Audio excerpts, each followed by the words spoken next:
we all try to convey the same feelings, whether that is in India or in Turkey, about family, about our lives. And it may be different the way we do these things, the way we convey these feelings in our own films, but the matter is what we convey is absolutely the same. And as actors and actresses, both in Turkey and India, Herkese merhaba arkadaşlar, kanalımıza hoş geldiniz. Herkesin içinde yedi bitirdi. Dışarıda mesafeli görüntüler veren ve çok fazla yakın gözükmeyen Hande Erçel ile Hakan Sabancı ilk kez böyle görüntülendi.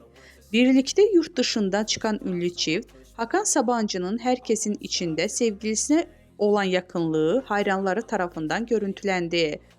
Görüntüleri izleyen Erçel hayranları ise Hakan enişte Hande'yi yemiş, Hakan aşka geldi, Hakan biraz yavaş mı olsan yorumları yapıldı.